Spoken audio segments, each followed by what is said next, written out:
Yogena chittasya padena vacham malam sharirasya cha vaidyakena yopakurutam pravaram muninam padanjalim pranjaliranatosmi stuve padanjalim vyasam shankaram cha munitrayam katra sutrasya bhashasya pramat vivaranasya cha.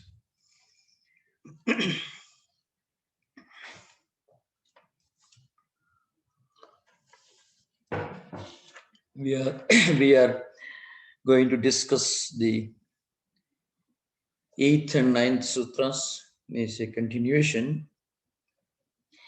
So in the coming sutras, Patanjali talks about 3 kinds of mental transformations.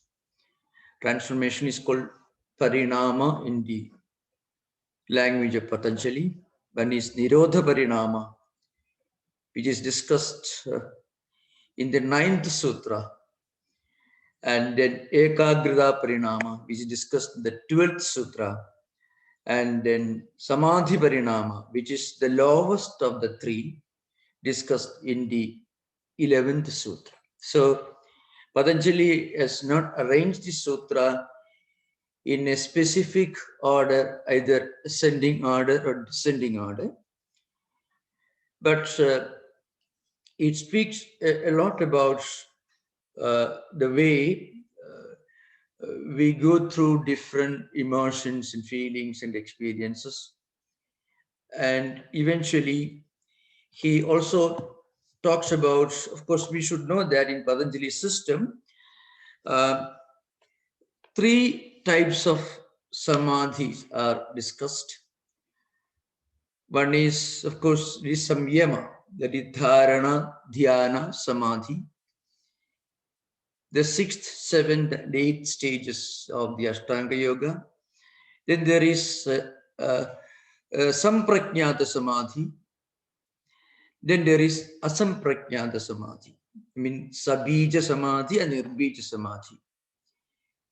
The highest state is asamprajnata, where you go beyond even what we normally understand by the word samyama, which actually includes dharana, dhyana, and samadhi, where you go beyond mind. We should remember there is a fundamental difference between the Vedantic approach to the functions of the mind, what we call samskaras, impressions, and the way Patanjali looks at it.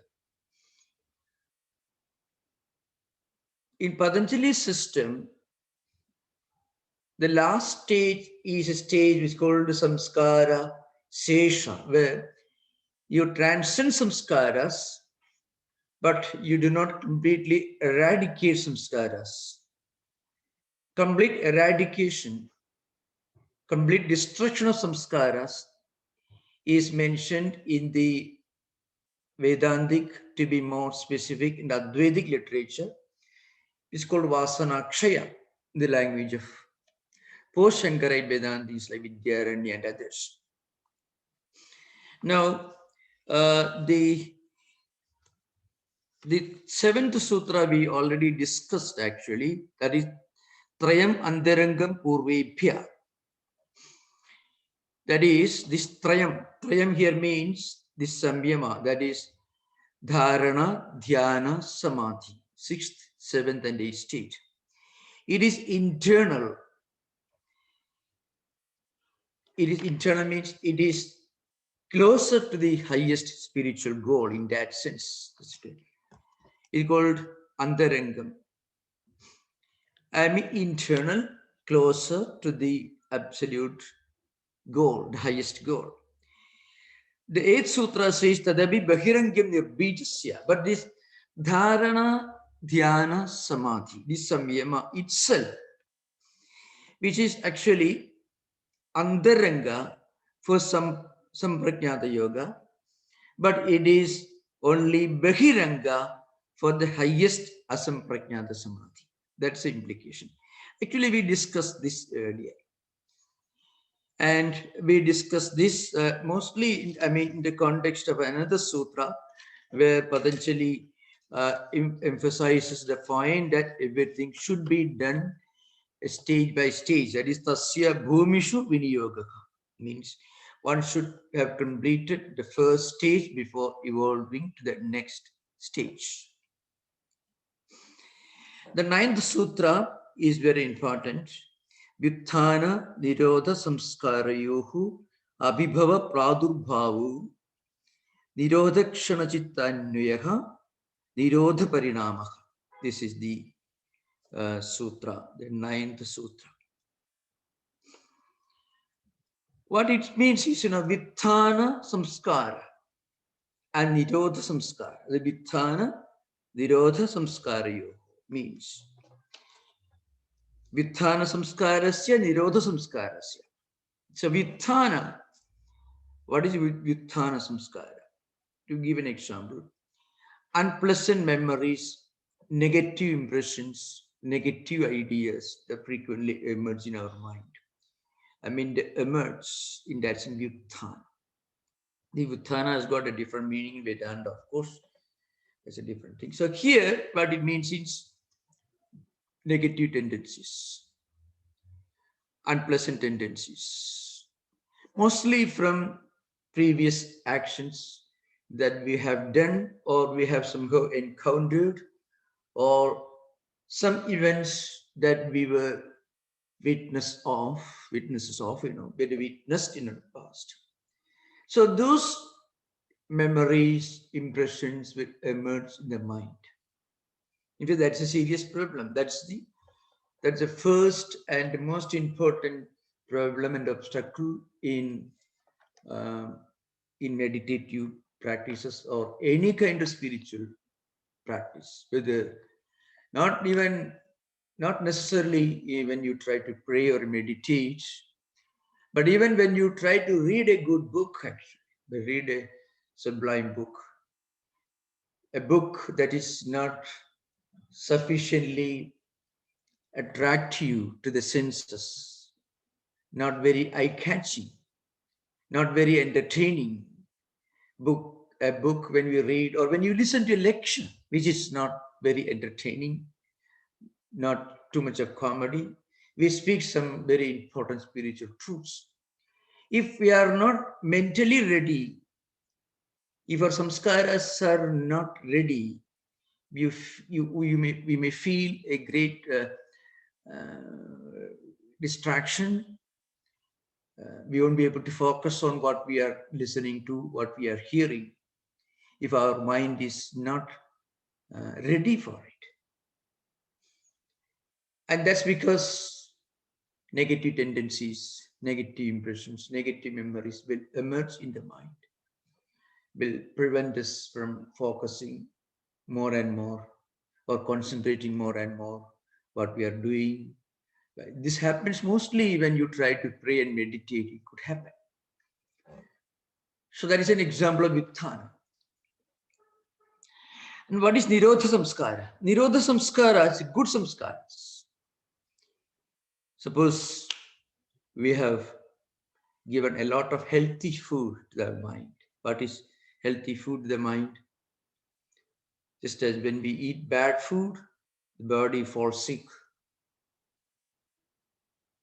So also when we eat bad mental food, spiritual food, then mind also falls sick.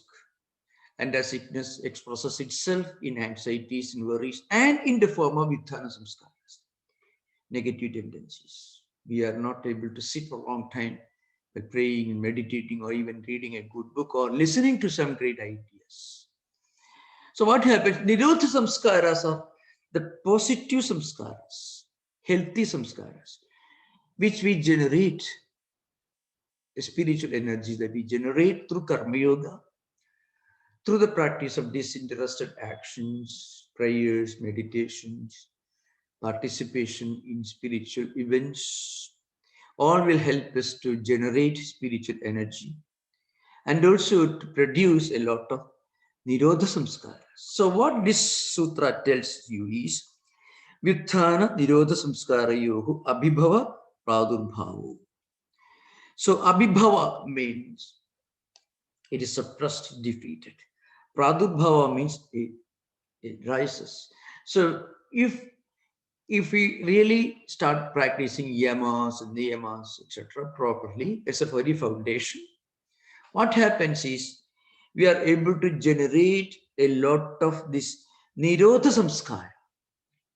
And this nirodha samskara will immediately block or suppress or defeat or neutralize negativity, negative samskaras in our mind. And all this happen at the subconscious level. With this, we can very easily relate in our life if we think of what happens, or what really we go through when we start practicing our spiritual disciplines at the early part of our life. When we first start doing prayer and meditation, after listening to some great ideas, we may have a great desire to practice meditation. And then at the beginning, we feel great distraction, disturbance. That's because the Vitthana samskaras, they are emerging. They constitute a legacy of unpleasant activities. We call negativity, we may call it. Suppose we cannot meditate, but we try to meditate. And when we feel that we are not able to meditate for a long time, then there is another way. We can train our mind to become more ready to meditate. Not by forcing, no, I will not get up from here till I sit here for 1 hour. That is totally wrong. It doesn't mean that whenever there is a disturbance, you should get out and stop meditation. No, that's not the meaning. The implication is forcing oneself too much into doing, especially in meditation, is not a very healthy practice. So what we must do, well, I cannot meditate. I cannot sit and concentrate on a great idea. Why can't I go and read a good book? Some good books, listen to some good ideas, great music, some spiritual ideas. Again, not outwardly attractive programs, but ideas which generate spiritual food, spiritual energies in our mind. And when this happens, we are actually generating spiritual energy. And that spiritual energy becomes Nirodha Samskara. Why it's called Nirodha Samskara? It does Nirodha, it blocks.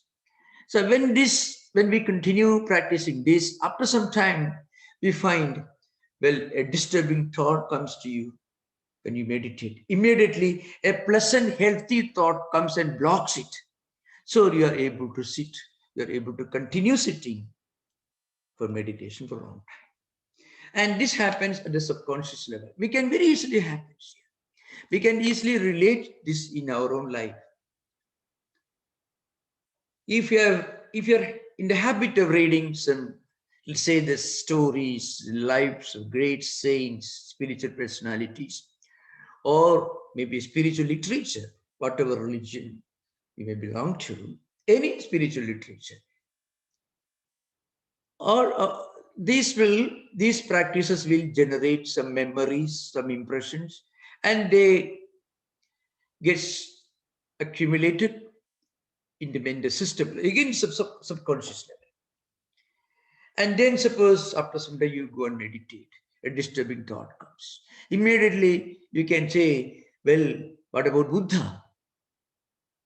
Buddha could meditate for a long time.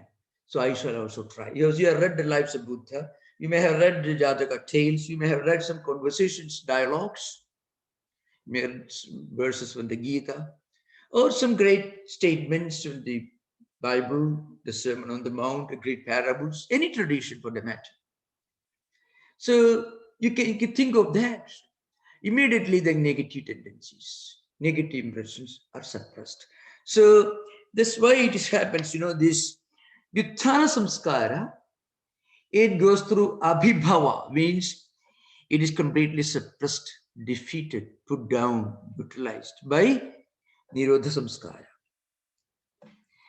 And when this happens, we are able to continue meditation. So I must mention that this Nirodha Parinama, which is implied in the 9th Sutra, it is actually the highest. So 9th Sutra talks about Nirodha Parinama, the highest modification. As I mentioned, 12th Sutra, that is, it talks about the Ekagrita Parinama, that is the second highest, and Samadhi Parinama talks about the lowest of the three, that is Samyama. So these are the important aspects here.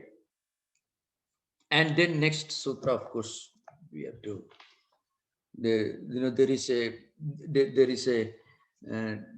the order way it is mentioned is different. I mean, the order of the mental modifications is not closely, it isn't closely tallied with the arrangement of the sutras. The 10th sutra says, Tasya prashantavahida samskarat. So, Tasya, prashanta, Tasya here means Chittasya, that is mind. When this Vitthana Samskara is completely blocked, neutralized, this negativity, disturbing thought currents, distractions are completely blocked. And when this Nirodha Samskara, by these positive samskara, positive tendencies, when they emerge, what happens? Then you will have this continuous Prashanta Vahita. Prashanta Vahita actually could mean a continuity, continuous flow, stability of these higher positive samskaras. So this helps us in our spiritual life. When this happens, as I mentioned in my last session, what happens?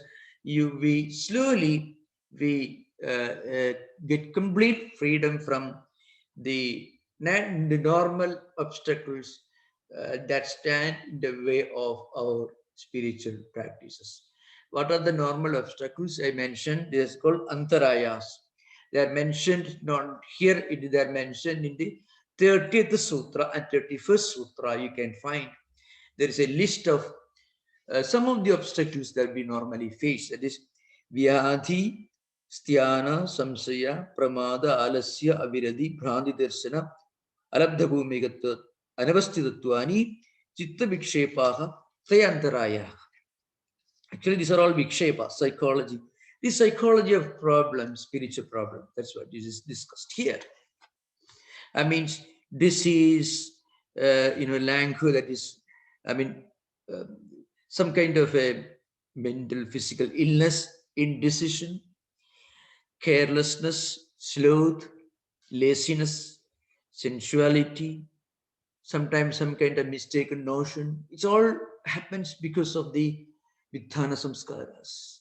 Vitthana Samskaras emerge, negative Samskaras emerge, and they create, they disturb the mental lake, creating waves. So, and these distractions take the form of Vyadhi, Sthana, Alasya, etc. Means laziness, indecision, disease, so on. Here, disease, we should remember it is not physical disease that is implied here. Physical disease can be a consequence of these antarayas. See, when you become lazy, when you are suffering from indecision as a pathological problem, doubts and mistaken notion, and when all these tendencies become a pathological problem, it can certainly eventually lead to physical illness of different forms of physical illness. It could happen. But what happens is, here the implication is, it happens at the psychological level. And then they have their external manifestations, which are mentioned in the 31st Sutra. I discussed this briefly in my last session. That is Dukkha, Daumanasya, Angame Jayatva Swasa Praswasa Vikshepa Sahabhuvaha. That means pain, despair, shakiness, inspiration and expiration means sometimes people face these problems. In fact, there are some books which say that uh, pranayama, when not properly studied and when not properly practiced, can also create some of these problems. Pranayama, when not properly studied from a teacher, and when overdone, when done to an extreme level without any discipline with regard to food, associations, and so on, can cause problems. You can try physically this variable if you take a strong coffee or still worse, some alcoholic drinks. Please don't try this. And then you practice pranayama.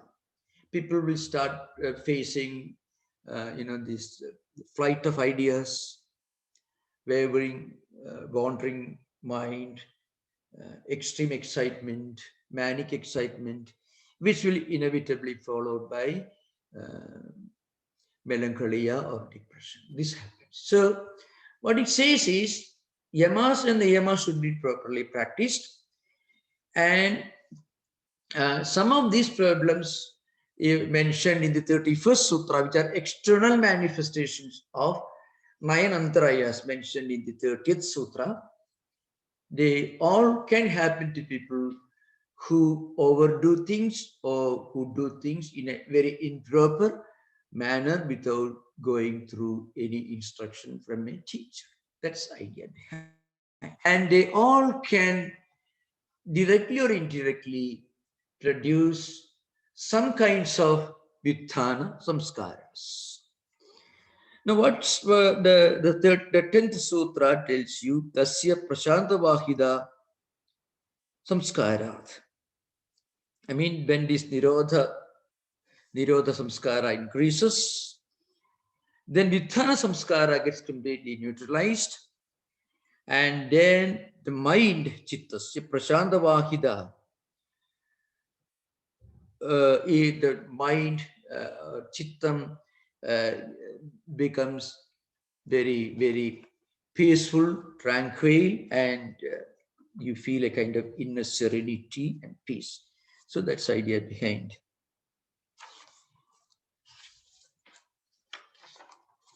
So the sutra is the Shandu, that is, yeah. Yeah, 10th sutra is given else end. The sutras are not properly organized, as I mentioned here.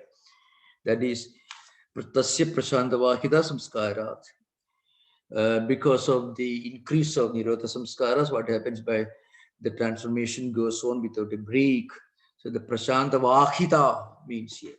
Vahida means continuous flow without a break, that peace, tranquility, the inner peace and serenity continue.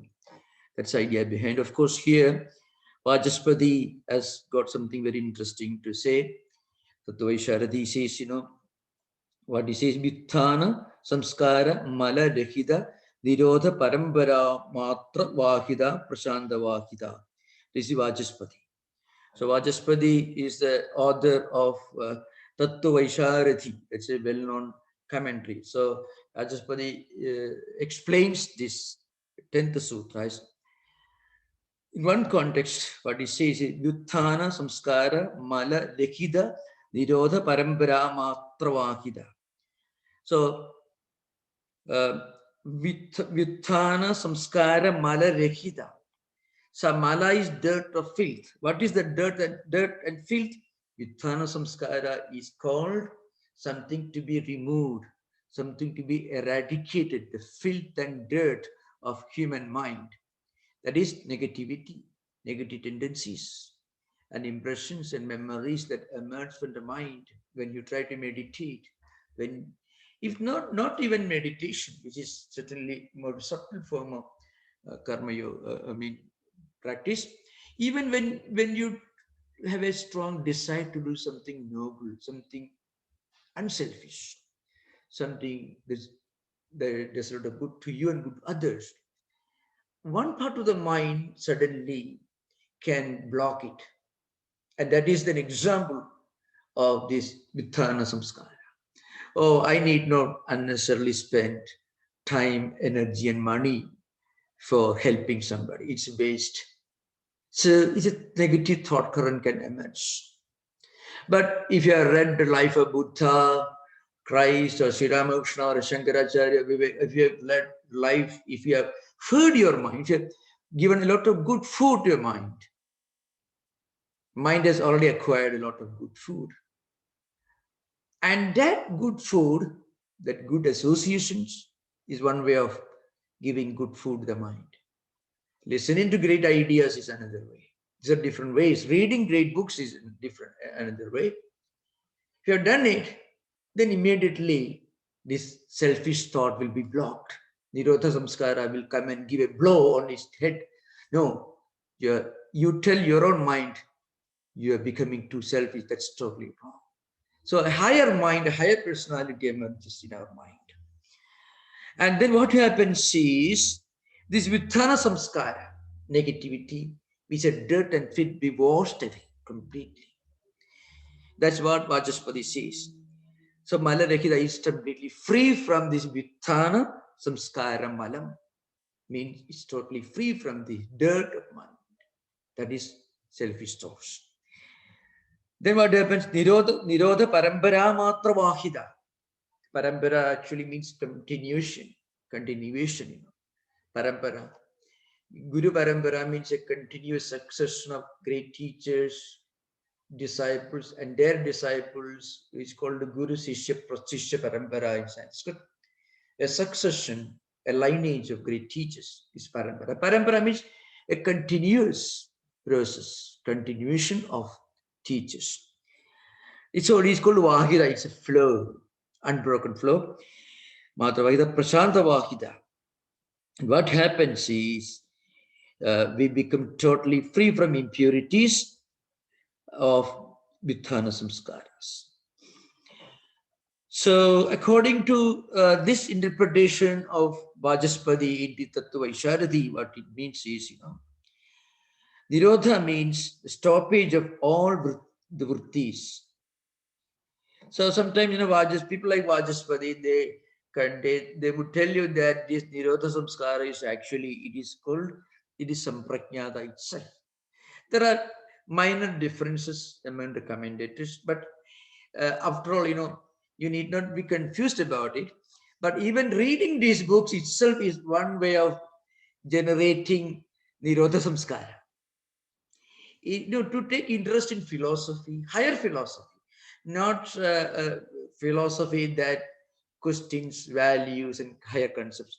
Higher philosophy, mysticism, reading and taking an intellectual interest in these things itself will produce some good food in the mind.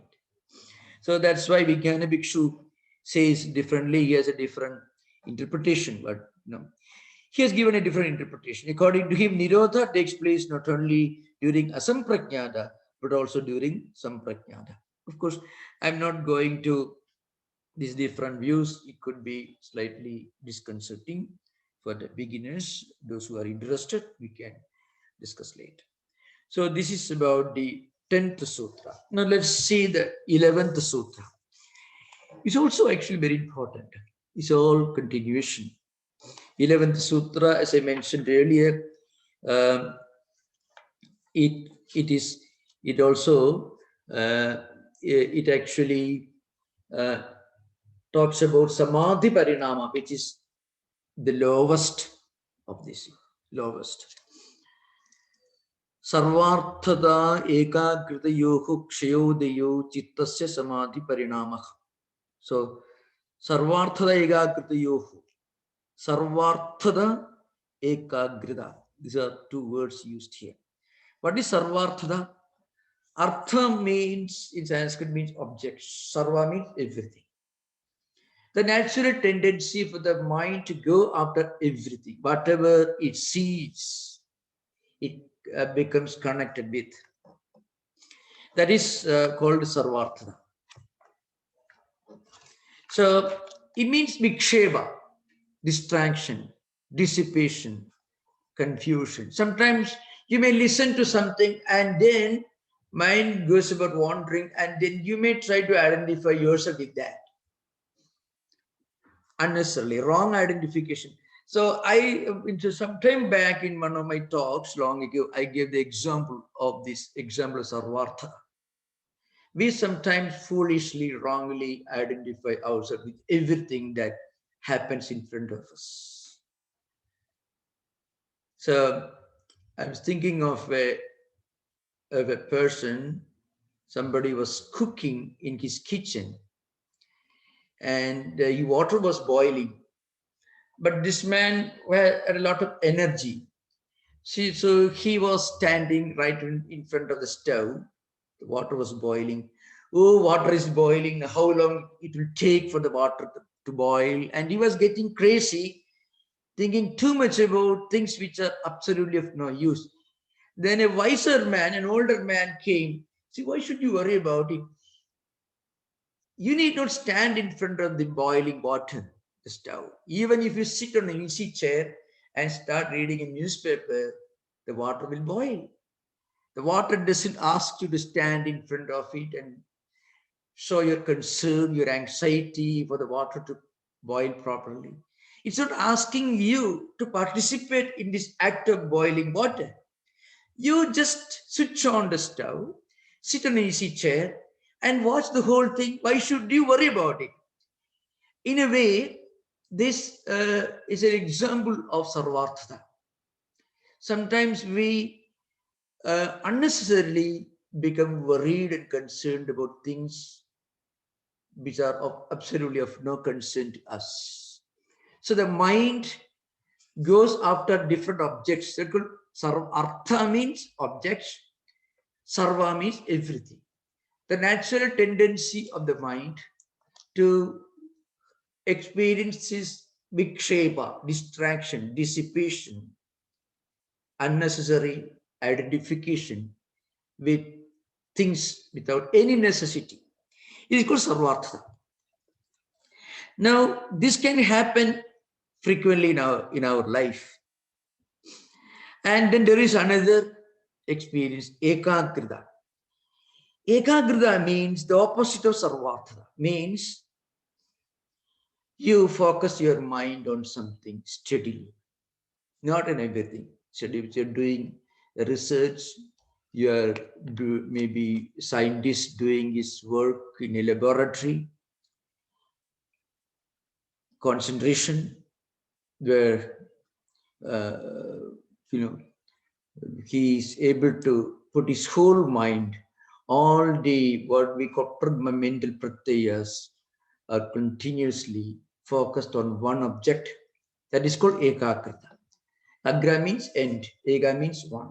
So, I mean, the sharp edge of a knife, it has only one end, one edge. So that's called ekagrita. So the sutra tells you that sarvartha ekagrita yoho, shayodayo. They come and they go. I mean, one after another. Now we feel a lot of ekagrita, concentration, focus, and after some time, we experience distraction. So again, we are able to concentrate on certain things. Again, we experience distraction. This continues. This is actually the beginning of one spiritual pursuit. We are able to concentrate on what we want to do. In fact, we are very much interested in it. But frequently, we are not able to do that.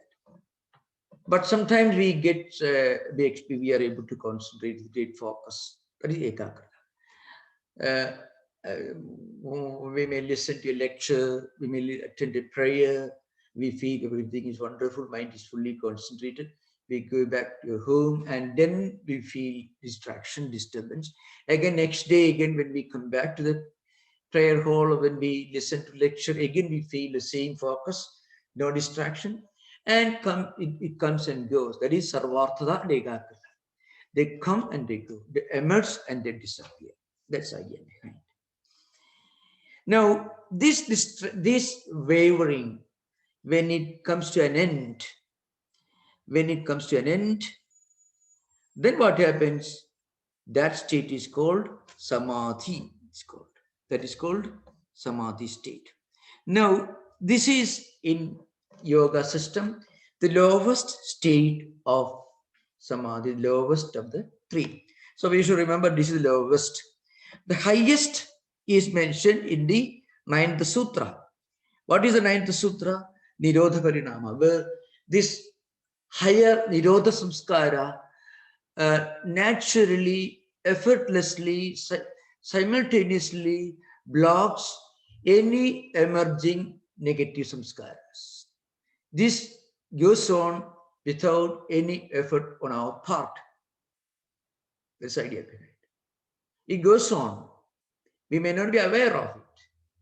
See, when we go to a place, feel a great attraction for something, but immediately the higher Nirodha Samskara will block it. So we may not be aware of it. Our goal should be to reach that state where our own mind effortlessly, naturally, spontaneously crushes or suppresses the negativity that is there in our own mind. That is the sutra. That is the 9th sutra. And this particular sutra, in the 11th sutra, it discusses samadhi parinama, which is the lowest of the three. The next one is 12th sutra. Okay. The 12th sutra is this. Let me see. Yashando dido tulya pratyayo chittasya ekagrita parinama. That is the 12th sutra. Shanto dido tulya pratyayo chittasya ekagrita parinama. After that, that is, after that higher state, what happens? In a more advanced state, when the rise and fall of the same pratyaya takes place, that particular transformation is called ekagrita parinamaha. Ekagrita parinamaha is the second highest, middle level, and the highest is we already discussed in the 9th sutra. As I mentioned, Patanjali here doesn't follow a specific natural order. That's why Nirodha Parinama, the highest Parinama, mental transformation, is mentioned in the 9th sutra, and Ekagrita Parinama that we discussed just now is mentioned in the 12th sutra, and Samadhi Parinama, which is the lowest, is mentioned in the 11th sutra. So the 12th sutra, 12th sutra mentions the result, the benefit.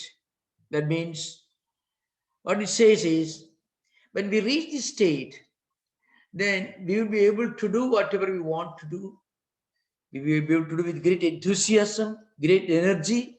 At the same time, we will be able to practice a degree of detachment.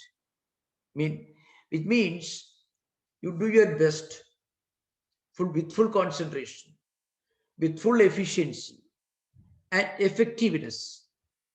And at the same time, we won't feel any anxiety or worry. We are able to work with great efficiency. At the same time, we are able to practice detachment, a kind of a natural process of detachment. So, in fact, this is the essence of Karma Yoga in its most advanced state. But here it is mentioned in the context of this Ekagrita Parinama, which is, as I mentioned, is the second highest. So there are certain important points to remember here. Samadhi Parinama applies to Chitta as a whole. He refers to the chitta with different vrittis and different pratyayas getting transformed into ekagrata. From samadhi parinama, you go to the next stage. Samadhi parinama is the lowest. From there, you go to the next stage. I mean, the second highest, that is ekagrata parinama. From there, you go to the highest, that is ninth sutra, that is nirodha parinama. So this particular sutra tells you that when you reach this stage, you are able to practice this transformation. When you reach this state, this rise and fall of the same pratyaya takes place, and the transformation is experienced in the form of peace, happiness, etc. Of course, this has got different meanings that we can discuss later in the coming session. Now we can have interaction. You are most welcome to ask questions. Yeah. Hari Om Swamiji. Okay. Swamiji, one question that I had is you were talking about how ekagrita and distraction, these keep coming in cycles, and you spend some time with ekagrita, and then after some time you go into a distraction mode, Yeah. right? Yeah. So is distraction completely eliminatable, or is it an active part of the cycle? Is it necessary for ekagrita to also be achieved from time to time? Yeah, yeah. So here in the 11th sutra, you can find the discussion is called Ekagrita Parinama. It's 11th. Sorry, I'm sorry. It is the 12th sutra. The 12th sutra, you can find this Ekagrita Parinama is mentioned. And the 11th sutra, it actually discusses the Samadhi Parinama, the lowest. So there two words are used. One is Sarvartha, the other is Ekagrita. So this is what we normally find when we practice dhyana after dharana. So dharana is the first state of samkhya. But when you try to practice meditation, what happens now? You may be able to practice uh, ekagrita concentration for some time, but after some time, mind goes about wandering. At the mental level, mind connects with memories from previous actions and experiences. We may suddenly, in our mind, this mental visual image will arise. I was sitting in the office and traveling by train, we were playing, or I have a appointment to make next day, and all these thought currents. Now, these thought currents come, not just as thought currents, they'll be followed by visual imageries mentally, again, subtle visual imageries. When you think about the office place also will come. If you've seen, the visual image will come. Even if you have not seen, suppose you are going to a place that you have not seen, when you think about this, it still the thought will come, but the imagery will come, but it will be subtle, it will be vague, it will not be clear. Still, something will come. What will the office look like? So what happens, all these thoughts will come. So mind will go on connecting with all arthas. Artha here means, arthidedi, artha means object that you connect with. I see certain things. And through that activity, the visual image enters your mind. The ears hear certain things. And through the activity, we are actually hearing the sound coming from a car. The image of a car also can enter the mind. So mind takes that form. Like that, whatever artha, whatever object becomes a source of distraction, um, that will immediately color in our mental screen through attacks, one after another. This is Sarvartha. So it comes and goes. Concentration for some time, then distraction for some time. But as you go further, what happens? This Nirodha Samskara increases automatically. When Nirodha Samskara increases, then You won't feel the distraction. As soon as these negative, distracting images or thought currents emerge in your mind, it will block it. You may not be aware of it. It happens at the subconscious level because uh, you don't have to make any effort for that. So how do we evolve this Nirodha Samskara? Nirodha Samskaras means positive samskaras, healthy samskaras, helpful samskaras, like an armor plate. So when you when negative thought current comes as a distraction, as an obstacle, immediately your vast storehouse of Nirodha Samskaras will come and block it. You may not be aware of it. This happens, there are two types of problems. Of course, I should relate to psychiatry in this context. Now, I can give an example. Suppose you are suffering from a problem called washomania. You go on washing your hands. The patient sometimes go on washing the hands, and it takes more and more painful and physical form. And he goes on washing to such an extent, and this happens. I've read in books. This happens depends on the cultural societies. You may be coming from a very traditional Indian family, so you can think of it. This is Vignesh is asking the question. Vignesh, can you hear me? Yes, Maharaj. Yes, yes, yes. This is Vignesh is asking the question. Yes, yes. I only asked the question. So Yes. I want to make this discussion a little more active. You don't mind? You have seen very old Orthodox religious people in India taking bath again and again, feeling that they have not bathed enough. You have seen that? You heard about it? Yes, Maybe. Maharaj. Yeah, thank you. Yes. So thank you for admitting. So I'm really addressing a real problem. Yes. You can find it. It's just like you watch again and again. You have actually locked the door again and again, or you wash your hands again and again, or germo mania we call it, some kind of fascination, obsession, washing hands, bacteria or something. Or Orthodox people in India, those who go to temples every day, very Orthodox, they feel that we are not taken bath, again and again taking bath. So you have seen that. Yes. Now, suppose this is actually an example, it's a distraction, really speaking. It's a distraction. And it comes out of some previous memories when they have taken bath, but they did not take bath properly, or they may have thought they have locked the room, but actually they did not lock. It happened, maybe some robber broke into your home. So that fear, that memory makes you check again and again whether the door is locked again. Am I right? Is it so? True, true, true. Yes. Now, how to block it? This can be blocked. Of course, again, I'm not a psychiatrist. I'm talking Yes. from the standpoint of Patanjali. Let us say Dr. Patanjali, call him the doctor, the great doctor of all doctors. Now, what he says is, Nirodha Samskara will block it. How do we practice Nirodha Samskara? Positive Samskaras. You can say, when the room is locked, the doubt arises in the mind. I am not locked. Well, even if I'm not locked the room, what am I going to lose? It doesn't matter. If Yes. with this thought you can block that obsession.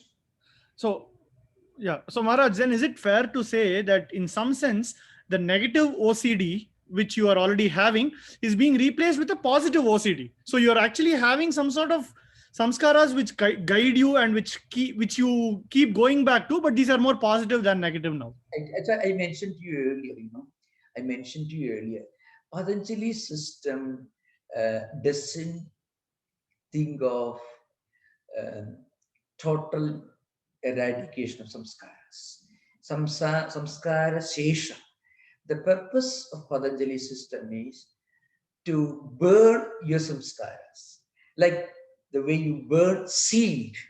So once you burn the seed and you put in a fertile soil, it doesn't sprout.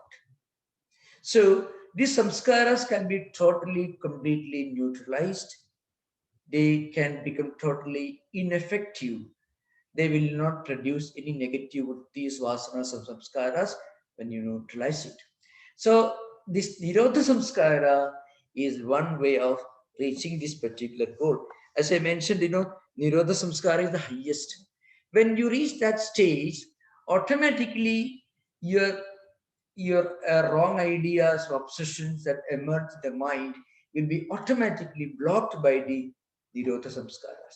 The negativity is called Vyuthana Samskara. That medicine, Nirodha Samskara is called Nirodha Samskara, with which you neutralize, you block, you suppress uh, negative samskaras. I mean, Vyuthana Samskaras. So what I mean to say, if a person becomes wise enough, well, I've not locked my rooms, I should check again and again. You have some little money there. But suppose what will happen? What is going to happen if I lose all the money? So I won't worry. You'll be free from that obsession. So that's why now Patanjali approaches the whole problem from the standpoint of samskaras. That's a unique contribution of Patanjali. Vyasa in his commentaries, he has, of course, he wrote one commentary, and of course, other commentaries, Tattwamayananda, Vajaspati, and Vijnana Bhikshu, Yoga Bhashivarthi, and other books, they have elaborated on this mechanism, this psychological mechanism of samskaras. It's a very unique method. So without medicine, through some kind of higher practice, which eventually becomes a spiritual practice, you can live a healthy life. Especially Abhyasa, Vairagya, all this will be mentioned in the coming Ekatattva Abhyasa. It will come, I think, 32nd sutras, and goes will continue Vibhuti Pada. So all this we'll discuss in the coming sessions. Thank you, Maharaj. Wonderful. Thank you. I hope you won't mind my asking these questions, because sometimes this interactions is very helpful. Of course, Maharaj. Yes, yes.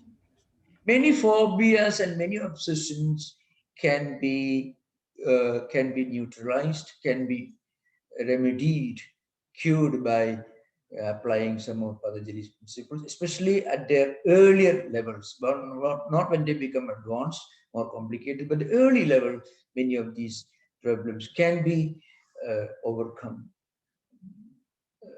by applying certain psychological methods. Thanks, Maharaj. Thank you. Thank you. Hi, Swamiji. Yeah.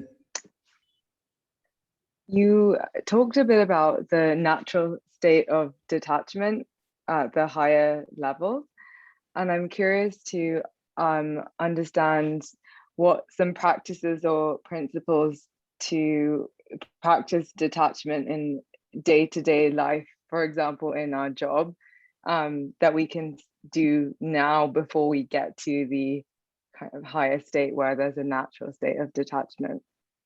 Yeah, you're talking about applying the principle, the mechanism of detachment. That's what you're talking about.